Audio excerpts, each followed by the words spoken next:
नमस्कार दोस्तों, आप सभी का स्वागत है हमारे YouTube चैनल कोडिंग एक्सपर्ट पर, जहां हम आपके लिए लाए बेसिक कंप्यूटर स्ट्रक्चर की ऑनलाइन क्लासेस। जैसे कि दोस्तों आप सभी को पता है कि आपका एग्जाम 18 जून को होने वाला है। इसकी जो डेट है वो बहुत ही पास में आ गई है और मैं आशा करता हूं कि आप सभी की जो तैयारी है वो पेपर के अकॉर्डिंग बहुत ही अच्छी होगी। सभी लोग पूरे जोश और सोच के साथ लगे होंगे पेपर की तैयारी करने में। और आशा भी है, भगवान से आशा करता हूँ कि सभी स्वस्थ रहे और मंगल रहे और आपका पेपर वो बहुत अच्छी तरीके से सही हुए और आपकी सीट जो है सिलेक्शन है वो पक्का सुनिश्चित होए। तो इसी क्रम में आज हम आपके लिए लाए हैं, आपके लिए बेसिकली इस पेपर में हेल्प करने के लिए हम आपके लिए मॉडल पेपर रिलीज किए जा रहे हैं। तो आज उसी कड़ी के अंदर हम आपको मॉडल पेपर आपके लिए रिलीज कर रहे हैं और हम जो मॉडल पेपर है वो दो पार्ट में रिलीज कर रहे हैं, क्वेश्चन 1 से लेके क्वेश्चन 50 और 51 से लेके 100 तक। इस तरीके से हम आपके लिए क्वेश्चन पेपर प्रिपेयर कर रहे हैं ताकि आपको ज्यादा टाइम भी नहीं रहा और हम सिलेक्टेड क्वेश्चन लेके आ रहे हैं आपके लिए, जो स्पेशली एक चांसेस है कि इस टाइप के क्वेश्चन आपके एग्जाम में आ सकते हैं। तो चलिए दोस्तों, आज हम स्टार्ट करते हैं मॉडल पेपर नंबर 3। आपका जो सेकंड पार्ट है पेपर नंबर सेकंड का मॉडल पेपर नंबर 3 आज स्टार्ट करते हैं। तो चलिए दोस्तों स्टार्ट करते हैं मॉडल पेपर नंबर 3। इसी से पहले मैं आप सभी से रिक्वेस्ट करूंगा कि यदि अभी तक आपने हमारे चैनल को सब्सक्राइब नहीं किया है तो प्लीज हमारे चैनल को सब्सक्राइब कर लीजिए और साथ ही साथ हमारे वीडियोज को ज्यादा से ज्यादा लोगों से शेयर कीजिए। चलिए दोस्तों स्टार्ट करते हैं आज का मॉडल पेपर नंबर 3। तो फर्स्ट क्वेश्चन है इस मॉडल पेपर नंबर 3 का, requirement energy process include which of these step. इसमें से कौन से स्टेप उसमें इंक्लूड है। दैट्स मीन कि जो आपकी रिक्वायरमेंट एनालिसिस हम करते हैं किसी भी सॉफ्टवेयर को डेवलप करने के लिए, तो requirement energy process include which of these step, इनमें से कौन कौन सी वो स्टेप्स इंक्लूड करती है आपकी रिक्वायरमेंट इंजीनियरिंग, मतलब रिक्वायरमेंट गैदरिंग करने के लिए आपको कौन कौन से स्टेप्स यहाँ पे फॉलो करनी पड़ती है। तो फर्स्ट ऑप्शन है दोस्तों feasibility study, requirement gathering, software requirement specification and validation and all mention above. तो देखिए दोस्तों, जब भी हम बात करते हैं तो सबसे पहले हम बात करते हैं फिजिबिलिटी स्टडी की। क्या जो आप सॉफ्टवेयर डेवलप कर रहे हो वो क्या फिजिबल है, इकोनॉमिकल, और उसके जो गोल है वो फिजिकल है, फिजिबल है या नहीं है। हर तरीके से आपकी जो टेक्निकल टीम है उसको डेवलप करने के लिए फिजिबल है या नहीं है। तो ये सारी चीजों का, इन पॉइंटों का सबका ध्यान रखा जाता है। तो फिजिबिलिटी स्टडी भी सबसे इम्पोर्टेंट पॉइंट है आपकी किसी भी सॉफ्टवेयर डेवलप करने के लिए। तो फिजिबिलिटी स्टडी भी इम्पोर्टेंट है। रिक्वायरमेंट गैदरिंग सेकंड ऑप्शन है। जब कभी भी हम कोई सा भी सॉफ्टवेयर डेवलप करेंगे तो सबसे पहला हमारा कॉन्सेप्ट ये होता है कि क्या क्लाइंट की रिक्वायरमेंट है। तो requirement gathering is also most important part for develop to any software. किसी भी सॉफ्टवेयर को डेवलप करने के लिए रिक्वायरमेंट गैदरिंग होना सबसे पहले इंपॉर्टेंट पार्ट है। बिना रिक्वायरमेंट गैदर किए हुए आप कोई भी सॉफ्टवेयर डेवलप नहीं कर सकते हो। थर्ड ऑप्शन है software requirement specification and validation. ये भी करेक्ट ऑप्शन है कि सॉफ्टवेयर रिक्वायरमेंट स्पेसिफिकेशन क्या है आपकी, एसआरएस क्या है आपका, क्या पर्पज से आप ये रिक्वायरमेंट कर रहे हो, क्या स्पेसिफिकेशन है और क्या इसका वैलिडेशन है, कहाँ तक ये यूज होगा। तो ये तीनों ऑप्शन इसमें स्टेप फॉलो होती है आपकी कोई से भी सॉफ्टवेयर को डेवलप करने के लिए। और चौथी है ऑल मेंशन अबव। तो all the four all three options are correct. So the right answer is the D option. तो राइट आंसर क्या है दोस्तों इसके अंदर, D option is the right answer for this question. तो फर्स्ट क्वेश्चन के लिए जो करेक्ट आंसर है वो है आपका D option. All these three options, feasibility study, requirement gathering, software requirement specification and validation, all the three options are correct. All the three options are needed to develop a software. So the answer is all the mentioned above. So right answer is the D option for this question. Now बढ़ते हैं second question की तरफ। Software requirement specification SRS is also known as, क्या SRS हम इस किस नाम से और जानते हैं, क्वेश्चन हमारा ये है दोस्तों। जो एसआरएस होता है वो क्या होता है, सॉफ्टवेयर रिक्वायरमेंट स्पेसिफिकेशन होता है। सॉफ्टवेयर रिक्वायरमेंट स्पेसिफिकेशन सीट है जिसको हम और किस नाम से जानते हैं। ऑप्शन हमें व्हाइट बॉक्स टेस्टिंग, बी है एक्सपर्ट टेस्टिंग, सी है इंटीग्रेटेड टेस्टिंग और डी है ब्लैक बॉक्स टेस्टिंग। तो देखिए दोस्तों, आपकी जो एसआरएस का मतलब क्या हुआ, एसआरएस मतलब आपकी जो रिक्वायरमेंट गैदरिंग जिस सीट पे हो रही है वो आपका एसआर है, मतलब वो डॉक्यूमेंट जो रिक्वायरमेंट गैदर कर रहा है। ठीक है, तो एसआरएस का मतलब आपकी रिक्वायरमेंट, और जब आप सॉफ्टवेयर डेवलप करोगे तो आपकी रिक्वायर वो जो सॉफ्टवेयर है जो उसकी रिक्वायरमेंट है, जो एसआरएस सीट पे जो रिक्वायरमेंट दी है उसको वो क्या करना चाहिए, फुलफिल करना चाहिए। तो यहाँ पे आपके ऑप्शन दिए हैं व्हाइट बॉक्स टेस्टिंग, पहला दिया व्हाइट बॉक्स टेस्टिंग। दोस्तों व्हाइट बॉक्स टेस्टिंग में क्या होता है, व्हाइट बॉक्स टेस्टिंग है जो किसी डेवलपर के थ्रू किया जाता है, जो बेसिकली चेक किया जाता है उसके अंदर कि जो कोड जो फंक्शंस लिखे हुए हैं वो एज पर करेक्ट है या नहीं है, लॉजिकली वो सही है या नहीं है, जो भी फंक्शंस लिखे हैं वो करेक्टली वर्क कर रहे हैं या नहीं कर रहे, उसको कोड का नॉलेज होना जरूरी है कि जो उसने कोड लिखा है दैट इज राइट और रॉन्ग। ठीक है, तो व्हाइट बॉक्स टेस्टिंग में ये किया जाता है। इसके बाद में एक्सपेक्टेंस टेस्टिंग, जो एक्सपेक्टेंस टेस्टिंग है वो भी आपका पार्ट है किसका, बेसिकली व्हाइट बॉक्स टेस्टिंग का, जो चेक करता है कि जो डेवलपर है उसने उस लॉजिक से कोड को डेवलप किया है या नहीं किया है, तो ये भी उसी का पार्ट है। इंटीग्रेटेड टेस्टिंग है आपका जो जितने भी यूनिट्स है, जितने भी सॉफ्टवेयर डेवलप किया है आपने, उनका जो छोटी छोटी यूनिट्स बनाई है सॉफ्टवेयर डेवलप करने के अंदर, उनको सबको एक जगह इंटीग्रेटेड करके उसका टेस्टिंग करना, क्योंकि एक सॉफ्टवेयर डिफरेंट डिफरेंट छोटी छोटी यूनिट से मिलकर बना होता है। हर एक सॉफ्टवेयर बनाने के लिए मल्टीपल टीम्स काम करती है जो छोटे छोटे पार्ट्स एक तरीके के यूनिट मॉड्यूल डेवलप करती है, और उन सब मॉड्यूल को आपको फिर इंटीग्रेटेड करके फाइनली सॉफ्टवेयर डेवलप किया जाता है, तैयार किया जाता है। तो इंटीग्रेटेड टेस्टिंग का मतलब क्या होगा कि जितने भी मॉड्यूल तैयार किए गए उन सभी की टेस्टिंग क्या वो प्रॉपर वर्क कर रहे हैं या नहीं कर रहे। फोर्थ है black box testing. Black box testing का मतलब क्या है दोस्तों, ब्लैक बॉक्स टेस्टिंग जो होती है वो परफॉर्म की जाती है, वो बेसिकली की जाती है आपकी जो एसआरएस से लेके कि जो रिक्वायरमेंट है वो हमारा सॉफ्टवेयर उस रिक्वायरमेंट को कंप्लीट कर रहा है नहीं कर रहा है, ये चेक किया जाता है आपका ब्लैक बॉक्स टेस्टिंग के अंदर। तो ब्लैक बॉक्स टेस्टिंग जो है वो बेसिकली किस लिए की जा रही है यूज, कि आपकी जो क्लाइंट की जो रिक्वायरमेंट है उसको जो सॉफ्टवेयर आपने डेवलप किया है वो फुलफिल कर रहा है या नहीं कर रहा है, सिंपल सा। तो यहाँ पे एसआरएस को, एसआरएस स्पेसिफिकेशन को हम ब्लैक बॉक्स टेस्टिंग भी कहते हैं। क्यों कहते हैं, क्योंकि एसआरएस स्पेसिफिकेशन में वही चीजें लिखी रहेगी आपकी, वही चीजें वही डॉक्यूमेंट होता है जो क्लाइंट की रिक्वायरमेंट है, और ब्लैक बॉक्स टेस्टिंग में वही चीजें टेस्ट की जाती है जो एसआरएस में रहती है। तो यहाँ पे जो ब्लैक बॉक्स टेस्टिंग जो करता है उसको कोड से या उसको किस तरीके से वो काम कर रहा है उससे मतलब नहीं होता है, वो सिंपल सा ये चेक करता है कि जो रिक्वायरमेंट की है क्या वो उस रिक्वायरमेंट के अकॉर्डिंग काम कर रहा है नहीं कर रहा आपका सॉफ्टवेयर, क्या जो रिक्वायरमेंट है क्लाइंट की वो पूरी कंप्लीट हो रही है नहीं कर रही है, जो एसआरएस डॉक्यूमेंट में जो रिक्वायरमेंट लिखी हुई है वो कंप्लीट हो रही है नहीं हो रही है। That's why the answer is black box testing. Answer क्या है, D part black box testing the right answer for this question. इसके लिए जो राइट आंसर होगा वो डी ऑप्शन होगा आपका ब्लैक बॉक्स टेस्टिंग। तो एसआरएस जो डॉक्यूमेंट है, एसआरएस रिक्वायरमेंट स्पेसिफिकेशन को हम ब्लैक बॉक्स टेस्टिंग के नाम से भी जानते हैं। किसके नाम से जानते हैं दोस्तों, ब्लैक बॉक्स टेस्टिंग के नाम से भी हम इसको जानते हैं।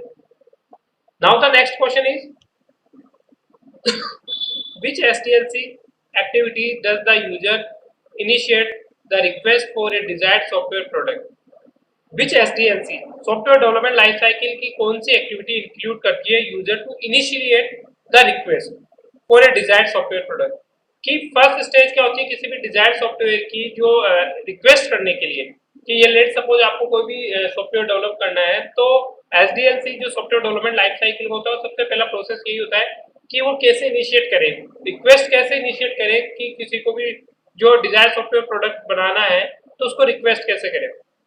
ऑप्शंस आपके, रिक्वायरमेंट गैदरिंग, क्या वो सबसे पहले उसको रिक्वायरमेंट गैदरिंग करेगा, जब मेरे को सॉफ्टवेयर बनाना है होगा तब मैं कैसे स्टार्ट करूं, लेट सपोज कि you are a client and I am a developer, तो मैं डेवलपर हूँ आप क्लाइंट है, तो मैं कैसे आपको अपनी जो इनिशिएट करूँ आपसे, कैसे जो डिजायर सॉफ्टवेयर प्रोडक्ट की बात कैसे स्टार्ट करूँ, ये क्वेश्चन पूछ रहा है।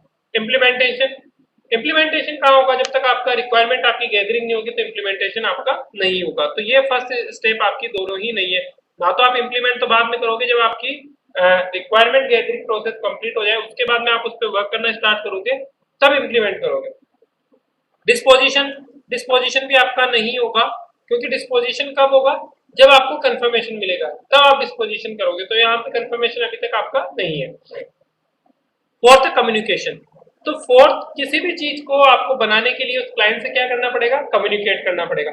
तो मतलब ये फर्स्ट स्टेप होगी आपकी, आप किसी भी सॉफ्टवेयर डेवलप करने के लिए पहले उस क्लाइंट से आपको रिक्वायरमेंट इनिशिएट करने के लिए, उससे बात करने के लिए, डिजायर सॉफ्टवेयर प्रोडक्ट को एक्टिविटी स्टार्ट करने से पहले, इनिशिएट करने से पहले आपको क्या करना पड़ेगा, कम्युनिकेशन करना पड़ेगा।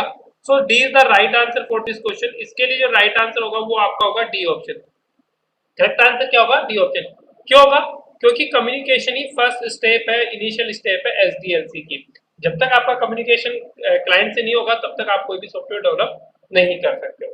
सो the right answer is the D option is the right answer for this question. किसके लिए जो राइट आंसर होगा वो डी ऑप्शन होगा दोस्तों। Now the next question is in risk management process, in risk management process what make a note of full of all possible risks that may occur in a project।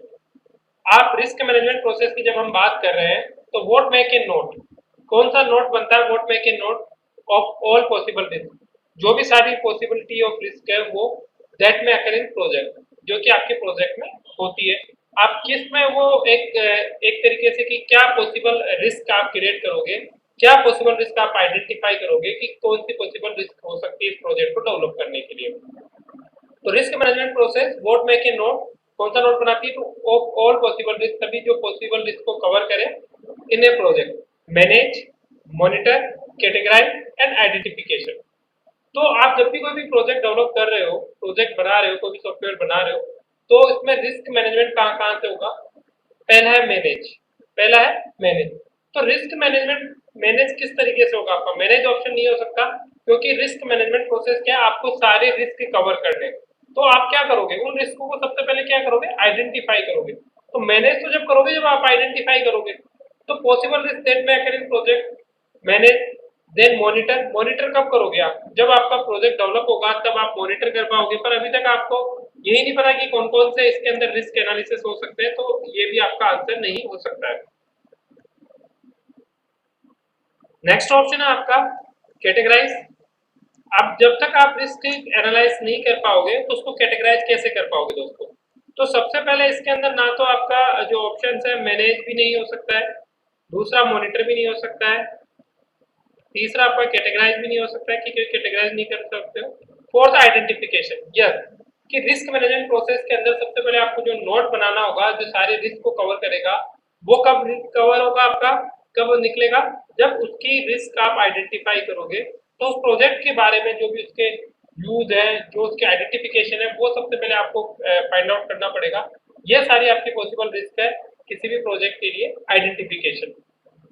तो risk management process क्या include करता है, identification include करता है कि आपको पहले वो पॉसिबल एरर्स आइडेंटिफाई करेंगे, देन उसके बाद में आपको सारा टास्क कंप्लीट करना पड़ेगा।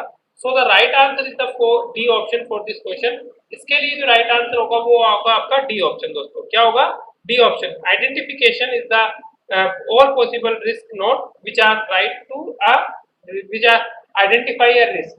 so आइडेंटिफिकेशन मतलब सारे नोट है जो आपकी पॉसिबल रिस्क को कवर करता है किसी भी प्रोजेक्ट के अंदर। Now next question is line of code LOC of the project come under which type of measure. LOC आपकी किस में आती है, लाइन ऑफ कोड किस टाइप मेजर में आती है, indirect measure, direct measure, coding और नन ऑफ द। तो दोस्तों बहुत ही सिंपल सा क्वेश्चन है, इसका आंसर भी इसी में छिपा हुआ है। लाइन ऑफ कोड किस में आएगा, लाइन ऑफ कोड का मतलब क्या होता है कि आप पर्टिकुलर जब भी कोई भी सॉफ्टवेयर डेवलप कर रहे हो तो उसकी जो कोडिंग लिख रहे हो तो उसकी जो कोडिंग है वो किसमें होगी, मतलब लाइन ऑफ कोड क्या होगा, वो किसमें मेजर किया जाएगा आपका। क्या वो आप इनडायरेक्ट मेजर में देखोगे, डायरेक्ट मेजर में देखोगे, कोडिंग में देखोगे, नन ऑफ द अबव में देखोगे। तो आप लाइन ऑफ कोड तो कोडिंग में देखोगे ना दोस्तों। तो यहाँ सिंपल सा आंसर है कि line of code of the product come under this type of measure, it come measure in the coding type. किसमें आएगा, कोडिंग, क्योंकि एलओसी किसमें आइडेंटिफाई होगी आपकी, कोडिंग के अंदर। एलओसी किसमें आइडेंटिफाई होगी, कोडिंग के अंदर। तो C is the right answer for this question. इसके लिए जो राइट आंसर होगा वो आपका होगा C. So C is the correct answer for this question. Coding is major in line of code terms, तो LOC in terms of coding. तो C is the right answer for this question. Now the next question is, next question की बात करते हैं। What the main aim of software engineering? Software engineering का main aim क्या होता है, main उद्देश्य क्या है आपका। Reliable software, cost effective software, reliable and cost effective software, none of above। तो जब भी हम किसी भी मेन एम कोई भी सॉफ्टवेयर इंजीनियरिंग जो डेवलप की जाती है उसका जो मेन एम होता है वो हमारा क्या होगा, reliable software, cost effective software, या reliable and cost effective software. तो जब हम सॉफ्टवेयर डेवलप करा रहे हैं तो सॉफ्टवेयर क्यों डेवलप करा रहे हैं, ताकि हमारी टास्क क्या हो, कम से कम हो। तो यहाँ पे इसका मतलब क्या हुआ कि जो सॉफ्टवेयर रिलायबल होना चाहिए, कॉस्ट इफेक्टिव भी होना चाहिए। तो मेन एम क्या है, मेन एम आपका होगा बोथ आर दी, मतलब C is the right answer for this question कि रिलायबल और कॉस्ट इफेक्टिव सॉफ्टवेयर आपका होना चाहिए, तो C is the right answer for this question. इसके लिए जो राइट आंसर होगा वो होगा आपका सी ऑप्शन कि what the main of aim of software engineering is reliable and cost effective software develop करना। जो मेन एम क्या है सॉफ्टवेयर इंजीनियरिंग का, वो है reliable and cost effective software develop करना। Now the next question is, so next question is the tool that support different stages of software development life cycle are called as, कि जो tool जो support करती है different stage of software development life cycle की SDLC की, वो क्या कहलाती है? Cash tool, came tool, cube tool and care tool. तो दोस्तों हमें पता है कि जो वर्ड आपके यहाँ पे दिया हुआ है कि बेसिकली जो टूल सपोर्ट करती है किसी भी एसडीएलसी को, उसको हम बोलते हैं कैश टूल। हम क्या बोलते हैं उसको? कैश टूल बोलते हैं। तो यहाँ पे जो राइट आंसर होगा इस क्वेश्चन का वो होगा आपका ए ऑप्शन। वो क्या होगा? A option. So the right answer for this question is a, the cash tool is the tool that support different step of SDLC. आपकी जो सॉफ्टवेयर डेवलपमेंट लाइफ साइकिल की जो डिफरेंट स्टेज है उसको जो टूल सपोर्ट करती है उसको हम कैश टूल कहते हैं। क्या कहते हैं उसको? कैश टूल कहते हैं। Now the next question is computer graphics was first used by, सबसे पहले कंप्यूटर ग्राफिक्स किसके द्वारा यूज की गई थी? तो इसका जो आंसर है कंप्यूटर ग्राफिक्स जो सबसे फर्स्ट टाइम यूज की गई थी वो विलियम फेटर थे, और उन्होंने 1960 में सबसे पहले आपकी क्या यूज की थी? कंप्यूटर ग्राफिक्स का यूज किया था। तो यहाँ पे इस क्वेश्चन का जो आंसर होगा वो होगा आपका ए ऑप्शन। ये हमने ग्राफिक्स के उसमें भी पढ़ा था कि जो फर्स्ट ग्राफिक्स जिन्होंने यूज की थी, ग्राफिक्स जो इन्वेंट की थी वो विलियम फेटर थे, और 1960 में 1960 में उन्होंने इसका यूज किया था। So the right answer for this question is William Fetter in 1960। तो first time graphic is used by the William Fetter in 1960। Now the next question is what should be the first tag of any HTML document? कोई भी HTML document का जो first tag है वो क्या होना चाहिए दोस्तों? बहुत ही सिंपल सा आंसर है कि जब भी हम एचटीएमएल डॉक्यूमेंट की बात करते हैं तो फर्स्ट टैग जो हमारा होता है वो एचटीएमएल ही होता है। वो क्या होता है? एचटीएमएल। क्योंकि एचटीएमएल डॉक्यूमेंट की बात करें तो पहला टैग आप एचटीएमएल यूज करते हो, देन आप हेड यूज करते हो, देन टाइटल यूज करते हो, एंड देन आप बॉडी यूज करते हो। ठीक है दोस्तों, तो सबसे पहला आप जो टाइटल यूज करोगे, जो सबसे पहला टैग यूज करोगे वो होगा आपका HTML। So the right answer for this question is C, HTML is the first tag which are used in HTML document. Right answer is the C option. C is the right answer for this question. Next question is web page are stored in, web page आपका कहाँ store होता है? Question हमारा कि web page are store in. तो दोस्तों web page के बारे में बात करते हैं तो वेब पेज हमने बात की थी कि जो आपका कोई भी वेबसाइट का जो वेब पेज होता है वो सर्वर साइड पे ही स्टोर होता है, और जो वेब ब्राउजर है वो क्लाइंट साइड पे स्टोर होता है। तो यहाँ पे क्वेश्चन है कि वेब पेज कहाँ स्टोर होता है? तो इसका आंसर है सर्वर। तो जो राइट आंसर है वो B option, B is the right answer for this question कि web page are store at server. Web page कहाँ स्टोर होता है? सर्वर साइड पे स्टोर होता है। So the B is the right answer for this question. इसके लिए जो राइट आंसर होगा वो होगा आपका B part, B option is the right answer for this question.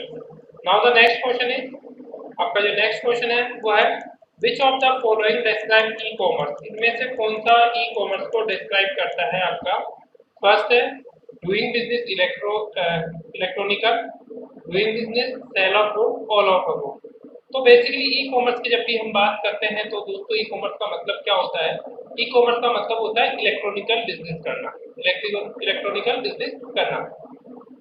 तो यहाँ पे जो ई कॉमर्स की जो टर्म है वो सिंपल से डिफाइन कर रही है कि आपकी डूइंग बिजनेस, तो बिजनेस तो बिना ई कॉमर्स से भी हो सकता है, सेल ऑफ गुड बिना ई कॉमर्स से भी हो सकती है।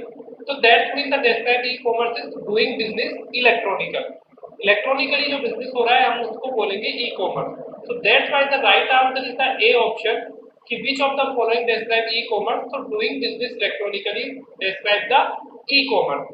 तो A is the right answer for this question. इसके लिए जो राइट आंसर होगा वो होगा आपका ए ऑप्शन। क्या होगा दोस्तों? A option. Now the next question is, the next question is which of the following is true about client side scripting script used in HTML document? इनमें से कौन सा जो ऑप्शन है वो करेक्ट है क्लाइंट साइड स्क्रिप्ट के लिए? क्लाइंट साइड स्क्रिप्ट का मतलब जो स्क्रिप्टिंग लैंग्वेज हमने डिस्कस की थी उस पर से क्वेश्चन है कि जो कौन सा ऑप्शन इसके लिए ट्रू है क्लाइंट साइड स्क्रिप्ट के लिए? लाइक है आपकी जो क्लाइंट साइड स्क्रिप्ट होती है JavaScript, J script, VB script. So इन स्क्रिप्ट के लिए कौन सा इसमें से ट्रू है? ऑप्शन है आपका फर्स्ट ऑप्शन है आपका Java, JavaScript, JScript and VB script are used on many website as scripting language. Second option है client side scripting scripts are executed on server and the resulting page will be download and interrupt by the browser. तो इसमें जो options दिए हुए हैं, पहला Java, JavaScript, JScript and VB script are used many website as scripting language.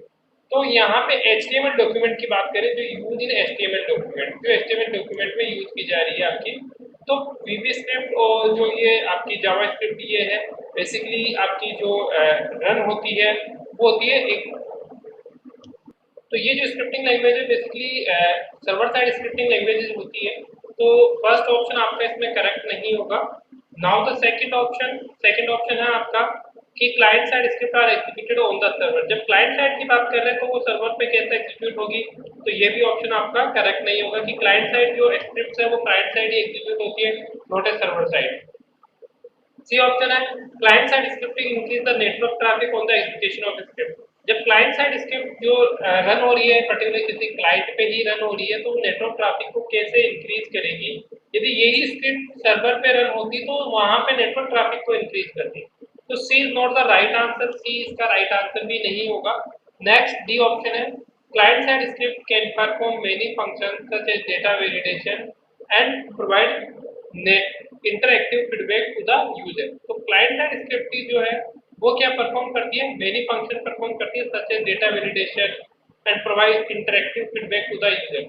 तो it is the right answer, क्योंकि आपका क्या होगा कि क्लाइंट साइड जो स्क्रिप्टिंग लैंग्वेज होती है वो बेसिकली बहुत सारे फंक्शंस परफॉर्म करती है, like data validation and this type function, और उस डेटा वैलिडेशन के बेसिस पे क्या देती है? यूजर्स को फीडबैक प्रोवाइड करवाती है। So the D is the right answer for this question. इसके लिए जो राइट आंसर होगा वो होगा आपका डी ऑप्शन। तो D is the correct answer for this question. जो आपकी कोई भी HTML डॉक्यूमेंट के लिए जो क्लाइंट साइड स्क्रिप्टिंग लैंग्वेज होगी उसके लिए करेक्ट आंसर होगा कि client side scripting language data validation को चेक करती है और यूजर को उसका फीडबैक देती है कि यदि जो आपने वैल्यू एंटर की है वो वैलिड है या नहीं है, उसके अकॉर्डिंग उसको यूजर को आउटपुट देगी। Now the next question is which one of the following telephonic conferencing with a radio link is very popular throughout the world? पूरे वर्ल्ड के अंदर इनमें से कौन सा टेलीफोनिक कॉन्फ्रेंसिंग जो है वो रेडियो लिंक के थ्रू होता है, कौन सा फेमस है? तो ऑप्शन है TPS, tele presence, video conferencing और वीडियो टेलटेक। तो जब दोस्तों हमें पता है कि जो भी टेलीफोनिक कॉन्फ्रेंस हो रहा है विद रेडियो लिंक के, जहां आप क्या कर सकते हो, पूरे वर्ल्ड में लोगों को कनेक्ट कर सकते हो, वह कौन सा कॉन्फ्रेंसिंग होता है? सिंपल सा पता है कि जो वीडियो कॉन्फ्रेंस जब होता है आपका, जहां रेडियो लिंक के थ्रू आप एक पूरे वर्ल्ड में कहीं से भी कनेक्ट हो सकते हो, तो that's why the correct answer is the video conference. इसके लिए जो करेक्ट आंसर क्या होगा? Video conference. तो video conference is a radio link या popular radio telephonic conference which are used in throughout the world। तो C is the right answer for this question. इसके लिए जो राइट आंसर होगा वो होगा आपका सी ऑप्शन दोस्तों, कि वीडियो कॉन्फ्रेंसिंग एक इस तरीके का रेडियो लिंक है जो पूरे वर्ल्ड में फेमस है किसी भी टेलीफोनिक कॉन्फ्रेंसिंग के लिए। Now the next question is TCP/IP। TCP/IP क्या है? TCP/IP हमें पता है, ऑप्शन आपका network hardware, network software, protocol, none of this. तो TCP/IP basically transmission control protocol, internet protocol है। ये ना तो आपका नेटवर्क हार्डवेयर है, ना ही ये क्या है? Network software. ये क्या है? एक प्रोटोकॉल है। प्रोटोकॉल मतलब set of rule and regulation. Basically क्या है कि कोई भी जो डेटा कम्युनिकेशन हो रहा है उसके लिए जो सेट ऑफ रूल्स है वो कहलाता है प्रोटोकॉल। क्या कहलाता है? प्रोटोकॉल। तो C the right answer for this question, TCP/IP is a protocol which are used in the networking। Now the next question is WW uses protocol। WW कौन सा प्रोटोकॉल यूज करता है? यहाँ पे क्वेश्चन है कि WW इज यूजेज। तो WW world wide web के बारे में हमने डिस्कस किया था कि वर्ल्ड वाइड वेब जो है आपका जो प्रोटोकॉल यूज करता है इनमें से क्या क्या होगा? पहला ऑप्शन है FTP। FTP is basically use for file transfer protocol. FTP किसके लिए बेसिस होता है? फाइल ट्रांसफर प्रोटोकॉल का यूज होता है, जो कि बेसिकली फाइल को एक सिस्टम से दूसरे सिस्टम पे ट्रांसफर करता है। तो FTP आपका इसमें ऑप्शन नहीं हो सकता है। सेकेंड ऑप्शन है HTTP। HTTP means that hyper text transfer protocol. तो basically www means that world wide web जो यूज करता है वो आपका क्या करता है, एचटीटीपी ही करता है, जो कि रिक्वेस्ट को सर्वर पे लेके जाता है। तो यहाँ पे www use HTTP protocol. So the right answer is the B option कि www is use HTTP protocol. B is the right answer for this question. इसके लिए जो राइट आंसर है दोस्तों वो है आपका बी, कि एचटीटीपी जो यूज किया जाता है www के थ्रू जो यूज किया जाता है वो आपका यूज किया जाता है HTTP, hyper text transfer protocol जिसे हम बोलते हैं। नाउ द नेक्स्ट क्वेश्चन है आपका, website is a collection of, website किसका कलेक्शन है आपका? ऑप्शंस है आपके पास HTML document, graphics files, log की एंड ऑल ऑफ दी। तो हम जब भी वेबसाइट की बात करते हैं दोस्तों, वेबसाइट आपकी जो मिलके बनी हुई होती है वो एचटीएमएल डॉक्यूमेंट से मिलके बनी हुई होती है। किससे मिलके बनी हुई होती है? एचटीएमएल डॉक्यूमेंट से। तो बेसिकली वेबसाइट क्या है? कलेक्शन ऑफ वेब पेजेज आपके, और वेब पेज क्या है? एचटीएमएल डॉक्यूमेंट में बने हुए। वेब पेज क्या है? एचटीएमएल डॉक्यूमेंट में बने हुए। तो यहाँ पे जो वेबसाइट होगी वो बेसिकली आपकी क्या होगी? एचटीएमएल डॉक्यूमेंट का कलेक्शन होगी। क्या होगी? एचटीएमएल डॉक्यूमेंट्स का कलेक्शन होगी। तो website is a collection of basically HTML document. So A is the right answer for this question, कि website is basically collection of HTML document. Website क्या है? एचटीएमएल डॉक्यूमेंट का कलेक्शन है। So the right answer is the A option for this question. इसके लिए जो right answer है वो दोस्तों वो आपका होगा ए ऑप्शन। क्या होगा? A option. नाउ मूव करते हैं नेक्स्ट क्वेश्चन की तरफ। आपका नेक्स्ट क्वेश्चन है, she was developed in the year. आपकी जो सी लैंग्वेज है जिसको हाई लेवल लैंग्वेज बोला जाता है वो कब डेवलप हुई? ऑप्शन है 1970, 1972, 1976 और 1980। तो दोस्तों बताना चाहूंगा कि जो सी है वो बेसिकली आपकी जो डेवलप हुई थी वो 1972 के अंदर डेवलप हुई थी। कब डेवलप हुई थी दोस्तों? 1972 के अंदर। और इसको जिसने डेवलप किया था उनका नाम था रिच। डेनिस रिच ने 1972 के अंदर बेल कासा लैब, यूएस की जो बेल एंड टी लैब थी, बेल कासा लैब, उसके अंदर इसको डेवलप किया था। टीएनटी लैब बेल कास लैब के अंदर 1972 में इसको डेवलप किया गया था। तो right answer is the B option. B is the correct answer for this question. आपका जो सी लैंग्वेज डेवलप हुई वो 1972 में डेवलप हुई। इसके लिए जो राइट आंसर है वो इसका बी ऑप्शन। क्या है दोस्तों right answer? B option is the right answer. Now next question, which one of the following is not a fundamental data type in C++? इनमें से कौन सा जो फंडामेंटल डेटा टाइप नहीं है C++ के अंदर? तो आपके जो ऑप्शंस दिए हैं वो दिया फ्लोट, स्ट्रिंग, इंट और W कैरेक्टर्स -C। तो बताना चाहूंगा दोस्तों कि फंडामेंटल डेटा टाइप जो होते हैं C के, C++ के, वो होते हैं आपके फ्लोट, इंट और कैरेक्टर।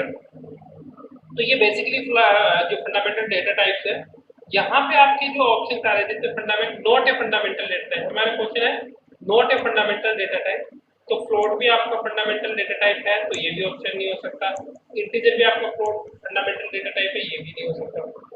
और यहाँ पे डब्ल्यू कैरेक्टर जो भी, ये भी एक फंडामेंटल डेटा टाइप है, एक कैरेक्टर का ही पार्ट होता है, तो ये भी नहीं हो सकता।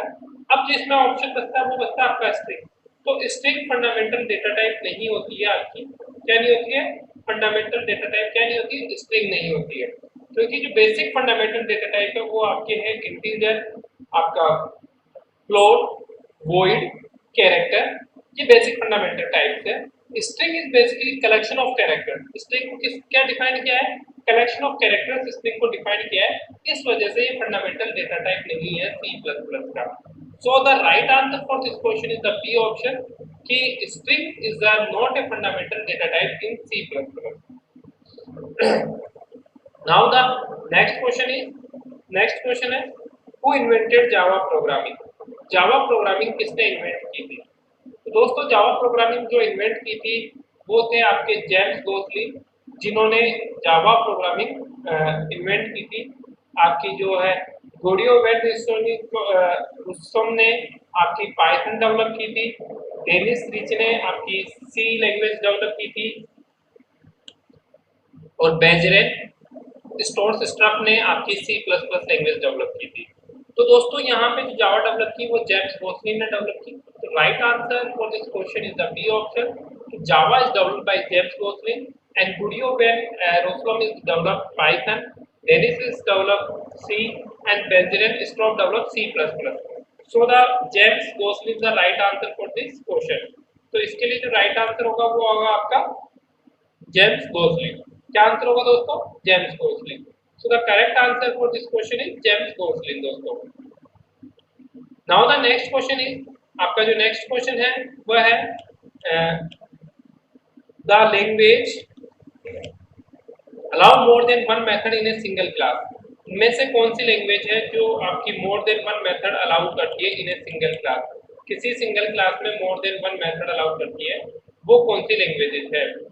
तो यहाँ पे जो आंसर होगा इसका कि the language that allow more than one method in a single class is the C sharp language. कौन सी है दोस्तों? C sharp language allow more than one method in a single class. So the A is the right answer for this question. इसके लिए जो right answer होगा दोस्तों वो होगा ए ऑप्शन। क्या होगा? A option. तो A is the correct answer for this question. इसके लिए जो राइट आंसर है दोस्तों वो होगा आपका ए ऑप्शन। नाउ मूव करते हैं नेक्स्ट क्वेश्चन की तरफ। नेक्स्ट क्वेश्चन क्या है आपका? Which of the following is not a true in problem solving in artificial intelligence? Artificial intelligence का मतलब एआई के अंदर इनमें से कौन सी is not a true in problem solving? कौन सा जो ऑप्शन है वो ट्रू नहीं है in solving artificial intelligence? Option है आपका implement heuristic search technique, solution step are not explicit, knowledge is empiricism, it work on or implement repetition mechanism। तो यहाँ पे जो क्वेश्चन है which is not true in problem solving artificial intelligence, artificial intelligence में इनमें से कौन सा ट्रू नहीं है? तो इसके अंदर जो दोस्तों राइट आंसर होगा यहाँ पे जो बेसिकली जब एआई की बात करते हैं इंटेलिजेंस आर्टिफिशियल इंटेलिजेंस की, तो ये बेसिकली इम्प्लीमेंट करती है आपकी ह्यूरिस्टिक सर्च टेक्निक को इम्प्लीमेंट करके रखती है, क्योंकि एआई मतलब automatic problem solving. Solution step not explicit, जो सॉल्यूशन स्टेप्स इसमें ऑटोमेटिक होते हैं, तो यहाँ पे भी ये ऑप्शंस भी करेक्ट है। Knowledge is empiricism, knowledge automatic decision making लेती है।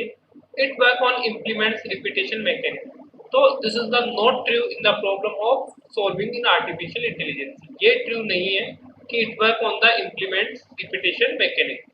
तो D is the right answer for this question. इसके लिए जो राइट आंसर होगा वो होगा आपका डी ऑप्शन। क्या होगा दोस्तों? डी ऑप्शन इसके लिए राइट आंसर होगा कि artificial intelligence does not solve not work on और इम्प्लीमेंट रिपीटेशन मैकेनिज्म। ये ऑटोमेटिकली इम्प्लीमेंट रिपीटेशन मैकेनिज्म में वर्क नहीं करती है। तो इट वर्क, जो नॉट ट्रू है ये ट्रू नहीं है इसके अंदर, it work on implementation repetition mechanism. तो D is the right answer for this question. इसके लिए जो राइट आंसर होगा वो होगा आपका D option. Now the next question is what does a block in A blockchain consist? एक blockchain में क्या कंसिस्ट करता है? ऑप्शंस आपके हैश पॉइंट, टाइम स्टैम्प और ट्रांजैक्शन डेट। तो बेसिकली ब्लॉकचेन का मतलब ही क्या होता है कि ट्रांजैक्शंस को विजुअलाइज करना, कंट्रोल करना। तो क्या क्या कंसिस्ट करता है आपका? हैश पॉइंट कि किस पॉइंट पे ट्रांजैक्शन हो रहा है, टाइम स्टैम्प किस टाइम पे हो रहा है, ट्रांजैक्शन डेट क्या है। दूसरा है ऑप्शन है hash point, IP owner and transaction date. तीसरा ब्लॉकचेन नेम, आईपी ओनर और ट्रांजैक्शन डेट। और फोर्थ ऑप्शन है hash point, time of stamp and IP owner. तो बेसिकली ब्लॉकचेन है उसका जो मेन पर्पज होता है वो ट्रांजैक्शन से रिलेटेड होता है। ब्लॉकचेन का मेन पर्पज किससे रिलेटेड होता है? ट्रांजैक्शन का। तो वो नोट करता है आपका, कंसिस्ट करता है कि किस टाइम पे, किस डेट को और किस पॉइंट से ट्रांजैक्शन हो रहा है। तो blockchain basically consist hash point, time stamp and transaction date.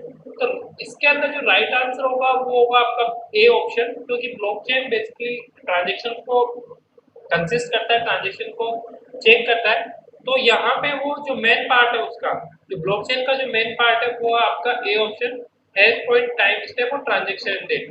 तो A is the right answer for this question. इसके लिए जो राइट आंसर होगा वो होगा आपका ए ऑप्शन। वो क्या होगा? A option. So the correct answer for this question is the A option. वो क्या है? ए ऑप्शन इसके लिए करेक्ट आंसर होगा। Now the next question is machine learning is a field of AI consisting of learning algorithm that machine learning क्या है? Basically a field of AI, artificial intelligence का एक फील्ड है, consisting of learning algorithm that, जो क्या करती है? Executing some task over time experience improve their performance and all of the above. तो बेसिकली मशीन लर्निंग क्या कर रही है? जो भी टास्क उसको दिया जा रहा है उसको वो परफॉर्म कर रही है। बिल्कुल A is the correct answer for this.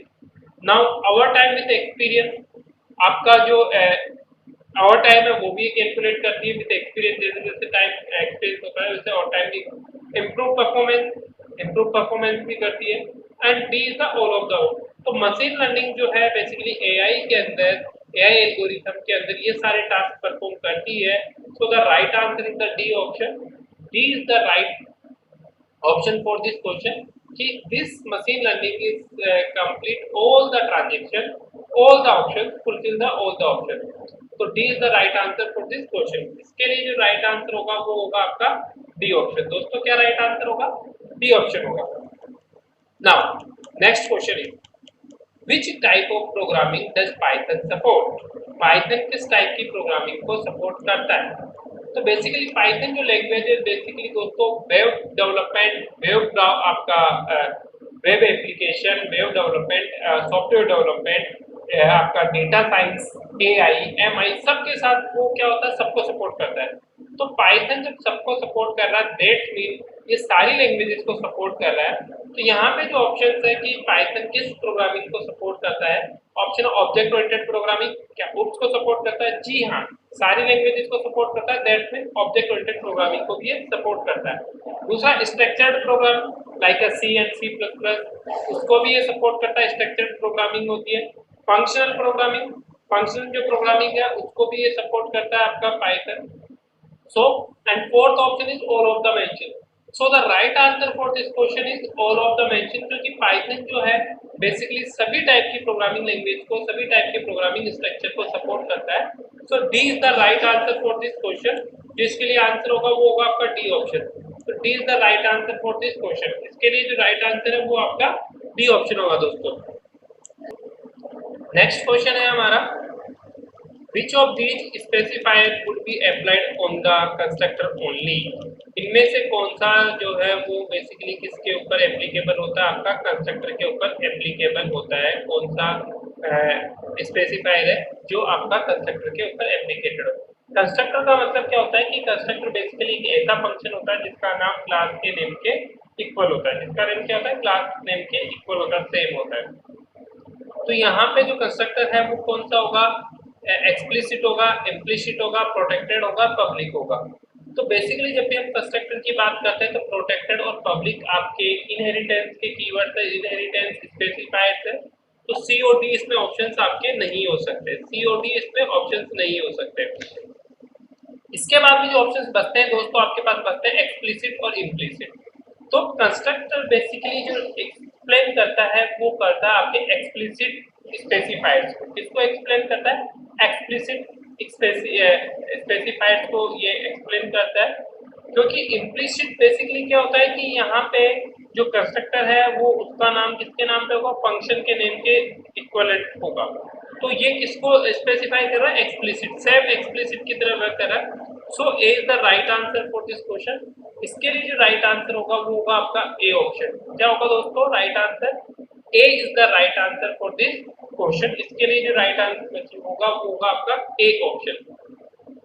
Now the next question है आईडीई स्टैंड फॉर। आईडीई किसके स्टैंड करता है? आईडीई को क्या बोला जाता है? ऑप्शंस है internet development environment, integrated development environment, intelligent development environment and integrated develop environment. तो आईडीई बेसिकली होता है आपका इंटीग्रेटेड डेवलपमेंट एनवायरनमेंट, जो आपकी किसी भी सॉफ्टवेयर डेवलप को लिए किसी भी एक तरीके का जो एनवायरनमेंट देता है, चाहे वो आपकी सी हो, सी प्लस प्लस हो या किसी भी लैंग्वेज हो, उसको डेवलप करने के लिए जो एनवायरनमेंट देता है वो कहलाता है आपका आईडीई। तो IDE basically stand for integrated development environment.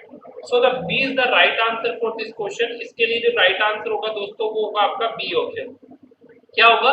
B option कि IDE stand basically integrated development environment. IDE किसके लिए स्टैंड करता है? इंटीग्रेटेड डेवलपमेंट एनवायरनमेंट को सपोर्ट करता है। तो B is the right answer for this question. इसके लिए जो राइट आंसर होगा वो होगा आपका बी ऑप्शन दोस्तों।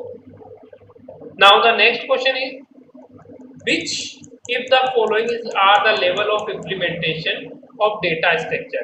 इनमें से कौन सा जो है implementation data structure है, मतलब कौन सा लेवल है आप कह सकते हो कि जो if the following is are the level of implementation of data structure, कौन से लेवल तक हम डेटा स्ट्रक्चर को इम्प्लीमेंट कर सकते हैं। ऑप्शन आपका abstract level, application level, implementation level and all of the above. तो बेसिकली डेटा स्ट्रक्चर की जब हम बात करते हैं तो हम डेटा स्ट्रक्चर को एप्लीकेशन लेवल पे भी इम्प्लीमेंट कर सकते हैं, इम्प्लीमेंटेशन लेवल पे भी उसको डेवलप कर सकते हैं और एब्स्ट्रैक्ट लेवल पे भी कर सकते हैं। तो all the levels are implemented in data structure. Data structure में ये सभी लेवल इम्प्लीमेंट हो सकते हैं। So the right answer for this question is the D option. D is the right answer. So the right answer that means all the levels abstract, application and implementation are the implement on data structure। तो D is the right answer for this question। इसके लिए जो right answer होगा वो होगा आपका D option. वो क्या होगा? D ऑप्शन होगा दोस्तों। Now the next question is stack is also called। stack को हम और क्या बोलते हैं? तो दोस्तों stack is basically based on the concept of FIFO, जो LIFO last in first out. तो स्टैक को क्या बोला जाता है? Last in first out. Stack को क्या बोला जाता है? Last in first out. So A is the right answer for this question.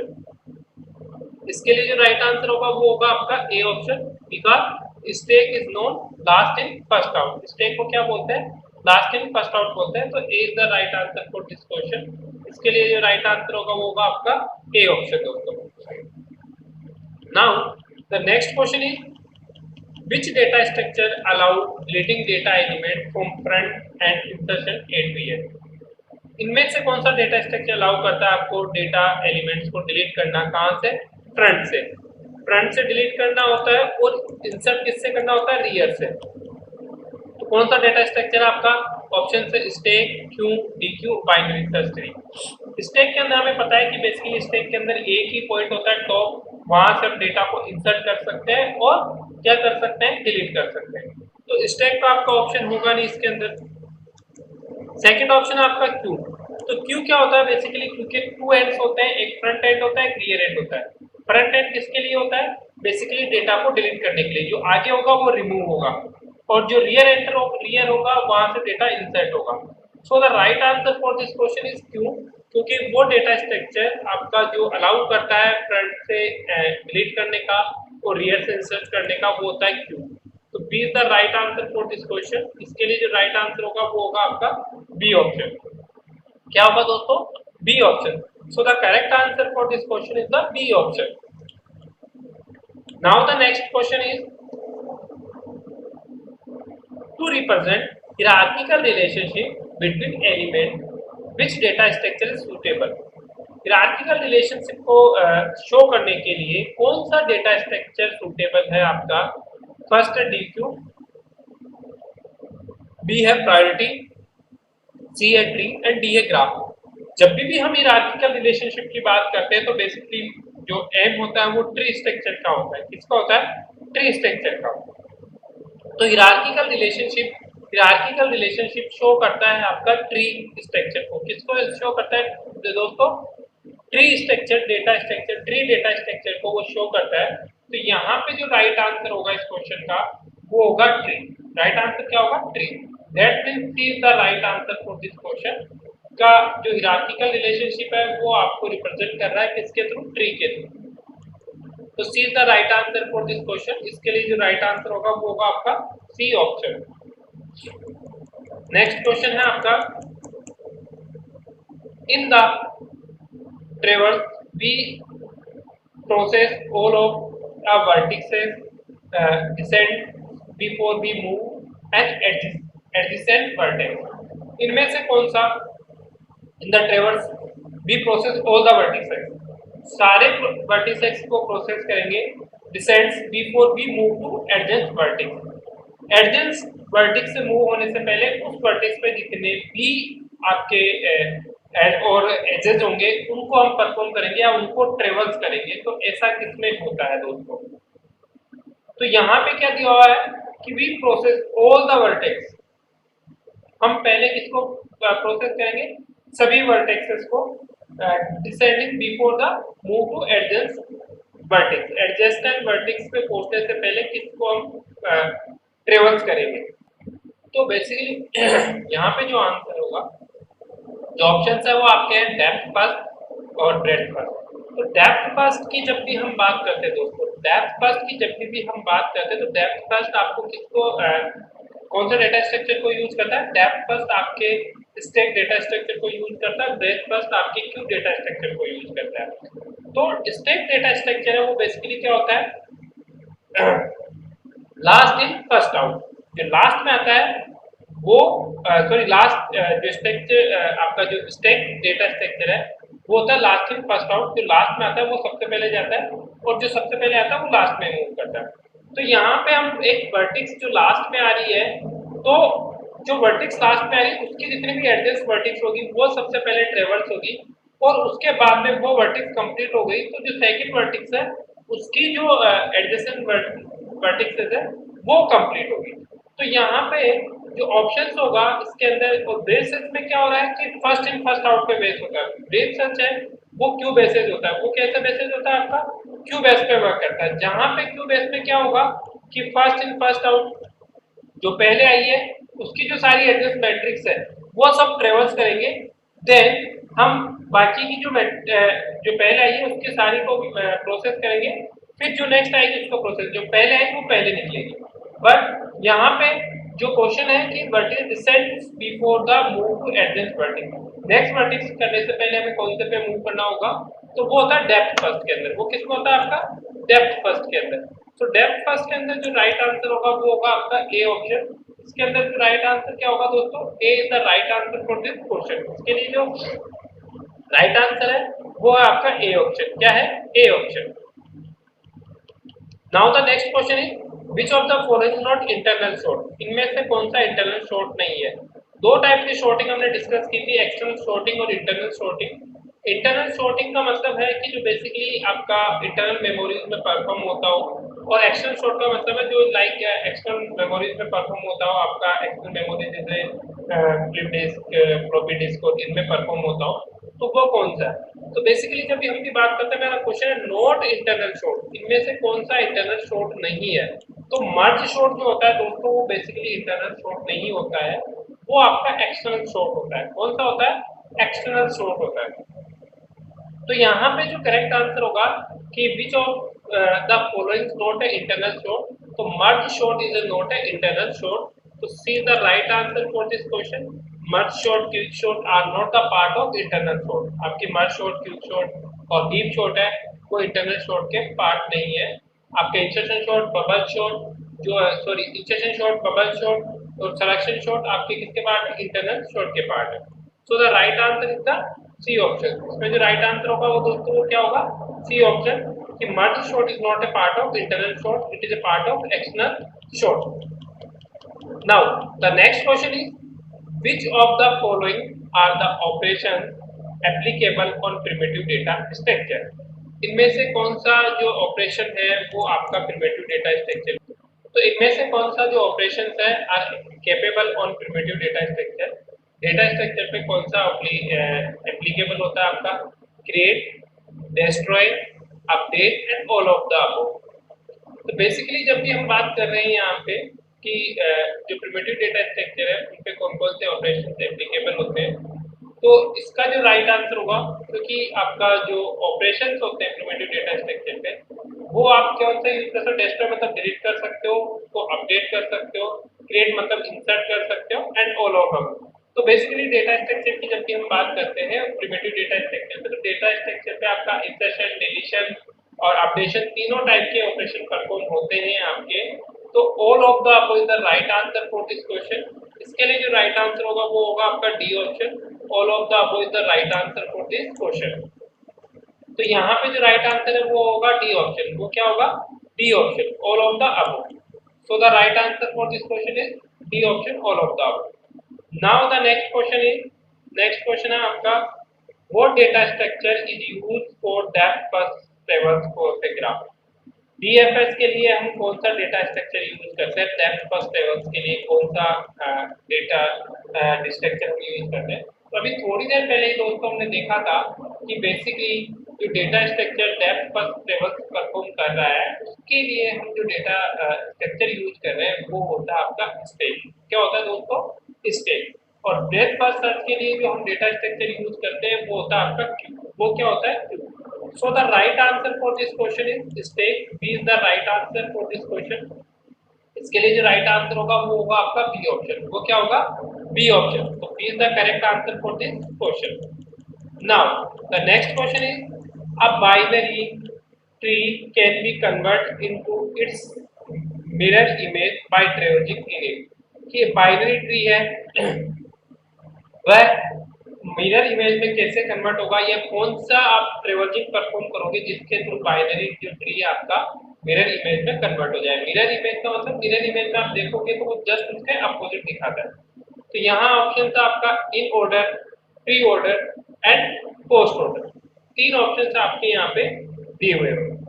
तो जब भी हम बात करते हैं इन ऑर्डर की ट्रेवर्जिंग के अंदर, तो इन ऑर्डर में क्या होता है दोस्तों, इन ऑर्डर में आपका लेफ्ट राइट और left root right. In order में क्या परफॉर्म होता है, लेफ्ट रूट राइट परफॉर्म होता है। पोस्ट ऑर्डर में क्या परफॉर्म होता है, left right and then root. तो यहाँ पे बाइनरी जब हम कन्वर्ट कर रहे हैं उसको मिरर इमेज में देखेंगे तो बेसिकली ये जस्ट अपोजिट होगा। तो पोस्ट ऑर्डर में तो होगा नहीं, क्योंकि पोस्ट ऑर्डर में क्या होगा आपका, जो पहले लेफ्ट आएगा फिर राइट आएगा और फिर रूट आएगा। और इन ऑर्डर में क्या होगा, इन ऑर्डर में आपका होगा आपका लेफ्ट रूट और राइट, तो ये भी नहीं होगा। अब प्री ऑर्डर आपका बचता है। तो प्री ऑर्डर में क्या होता है दोस्तों, प्री ऑर्डर की जब भी हम बात करते हैं तो प्री ऑर्डर में जो सबसे पहले जो परफॉर्म होगा वह क्या होगा, आपका लेफ्ट परफॉर्म होगा। देन आपका जो परफॉर्म होगा इसके अंदर, तो प्री ऑर्डर में जो परफॉर्म होगा वो होगा आपका सबसे पहले रूट। रूट के बाद में होगा आपका root left right. Root left right perform होगा आपका प्री ऑर्डर के अंदर। प्री ऑर्डर में क्या होगा, रूट लेफ्ट राइट परफॉर्म होगा आपका। तो इसके अंदर जो आंसर होगा वो होगा आपका प्री ऑर्डर। क्या आंसर होगा दोस्तों, pre order. B is the right answer for this question. की जो इमेज बनेगी वो मिरर में बनेगी आपके प्री ऑर्डर में। किसमें बनेगी दोस्तों, प्री ऑर्डर के अंदर। किसमें बनेगी, प्री ऑर्डर के अंदर। So the right answer is the B option कि प्री ऑर्डर के अंदर आपका जो मिरर की इमेज बनेगी वो कैसी बनेगी, आपकी जो ट्री है उसकी इमेज मिरर में बनेगी। So the next question is आपका, जो नेक्स्ट क्वेश्चन है वो है आपका a binary factor in every tree is used to check. A balance factor in every tree is used to check। Balance factor किस लिए यूज किया जाता है आपका एवरी ट्री के अंदर। तो बेसिकली बैलेंस फैक्टर जो एवरी ट्री है वो एक बाइनरी सर्च ट्री का ही टाइप होती है जो बेसिकली यूज की जाती है बैलेंस फैक्टर के लिए। और उसका जो बैलेंस फैक्टर होता है दोस्तों -1 +1 और 0 होना चाहिए, तभी वो आपका एवरी ट्री होगा। यदि बैलेंस फैक्टर इनसे ज्यादा है तो वो आपका एवरी ट्री नहीं हो सकता है। तो a balance factor in every tree is used to check with what rotation to में, क्या क्या रोटेशन होगा उसके लिए बनाने के लिए हम यूज करते हैं। तो is the not right answer. If all child node are at the same level, क्या बैलेंस फैक्टर इसीलिए यूज किया जाता है चाइल्ड लेवल पे सेम लेवल पे हो। When the last rotation occur and if the tree is unbalance. तो in balance factor AVL every tree is use to check. Every tree किसके लिए यूज किया जाता है, क्या चेक करने के लिए यूज किया जाता है आपका बैलेंस फैक्टर। किसी भी एवरी ट्री के अंदर जो बैलेंस फैक्टर जो चेक किया जाता है वो बेसिकली चेक किया जाता है कि जो आपका कहीं ट्री जो है वो अनबैलेंस तो नहीं है। क्या नहीं है, ट्री क्या नहीं है, अनबैलेंस नहीं है। तो एवरी ट्री बैलेंस जब चेक किया जाएगा जब आपका जो ट्री है द ट्री इज अनबैलेंस, जब ट्री अनबैलेंस है तो उसका फैक्टर का चेक करेंगे, उसको बैलेंस करेंगे। So the the the right answer for this question कि जो एवरी ट्री के अंदर बैलेंस फैक्टर चेक किया जाएगा to check the balance tree is unbalance और नॉट। यदि आपका ट्री अनबैलेंस है तो हम एवरी ट्री चेक करेंगे इसके लिए। तो D is the right answer for this question. इसके लिए जो ऑप्शन होगा वो होगा आपका डी ऑप्शन दोस्तों।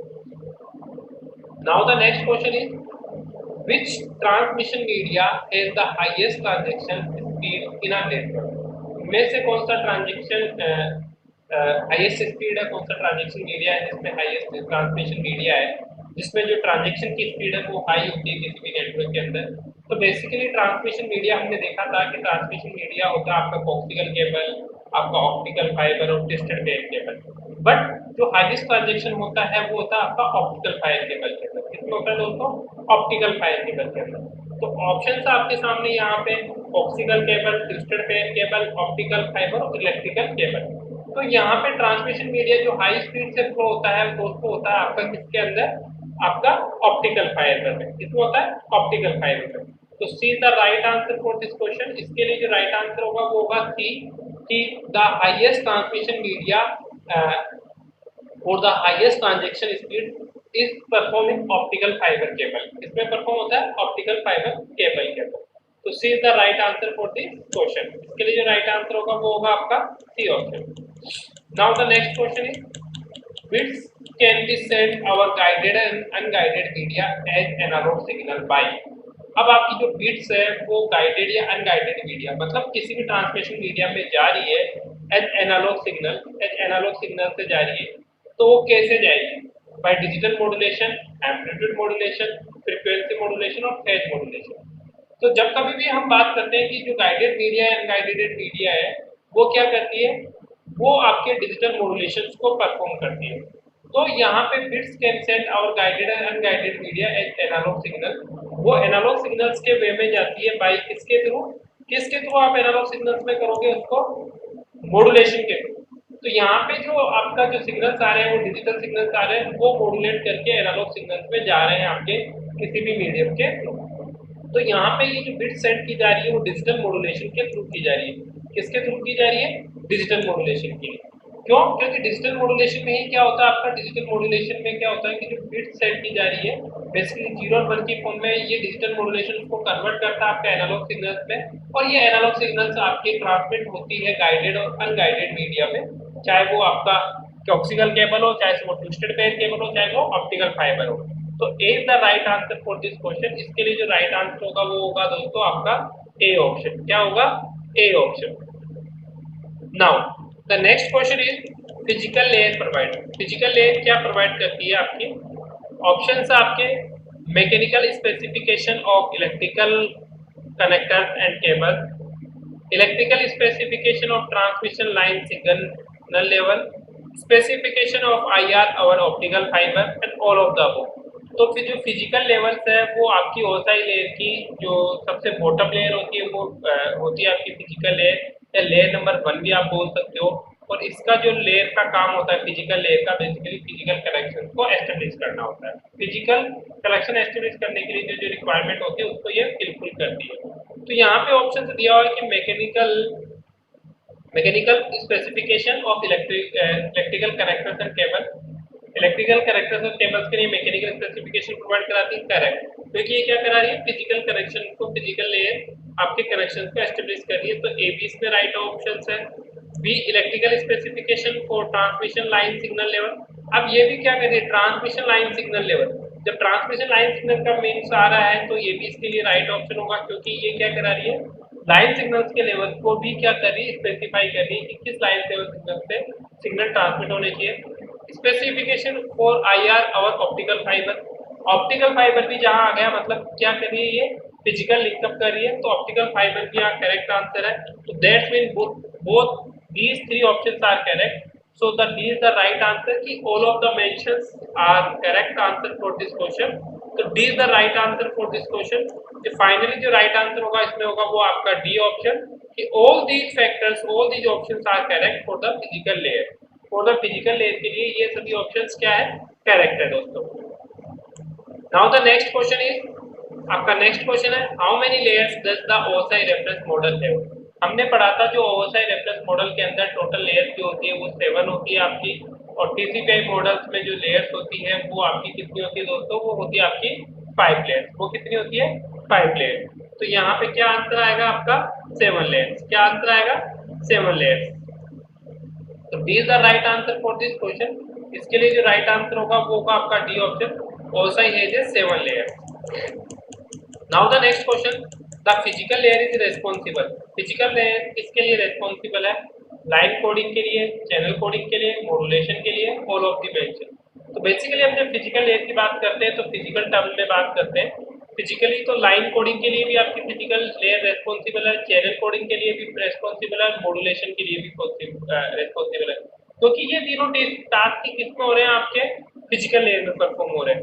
तो यहाँ पे जो करेक्ट आंसर होगा वो होगा आपका डी ऑप्शन की line coding, channel coding and modulation all are responsible at the physical layer, क्योंकि ये फिजिकली परफॉर्म हो रहे हैं। तो D is the right answer for this question. इसके लिए जो राइट आंसर होगा वो होगा आपका डी ऑप्शन। क्या होगा दोस्तों? D option is the correct answer for this question. Now move करते हैं नेक्स्ट क्वेश्चन की तरफ। Which I triple stand develop for CSMA-CD? CSMA-CD के लिए कौन सा आई ट्रिपल स्टैंडर्ड है? ऑप्शन है IEEE 802.1, IEEE 802, IEEE 803 and IEEE 802.4। तो IEEE स्टैंडर्ड जो CSMA के लिए है वो है IEEE 802.3। कौन सा है? 802.3। तो यहाँ पे जो राइट आंसर होगा वो होगा आपका सी ऑप्शन कि IEEE के लिए जो करेक्ट आंसर है वो 80.23। C is the right answer for this question. इसके लिए जो राइट आंसर होगा वो होगा आपका सी ऑप्शन। वो क्या होगा? C option. नाउ मूव करते हैं नेक्स्ट क्वेश्चन की तरफ। Which is the part of data link layer? इसमें से डेटा लिंक लेयर का पार्ट कौन कौन सा है? LLC, MSC, both A and B and none of these.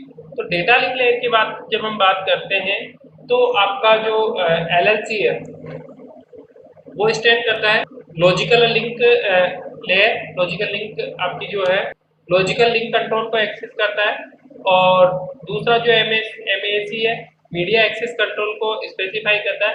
तो डेटा लिंक लेयर में हमने देखा था कि LLC और MAC logical link control and media access control both are part of the data link layer. दोनों ही से मिलकर क्या बनती होती है? आपकी डेटा लिंक लेयर बनती है। तो यहाँ पे जो राइट आंसर होगा वो होगा आपका डी ऑप्शन कि LLC and MAC are the part of data link layer. किसके पार्ट है? डेटा लिंक लेयर के पार्ट है। तो C is the right answer for this question. इसके लिए जो राइट आंसर है वो है आपका सी ऑप्शन। वो क्या है? सी ऑप्शन है। Now the next question is the performance of cache memory is frequently measure in terms of quality code.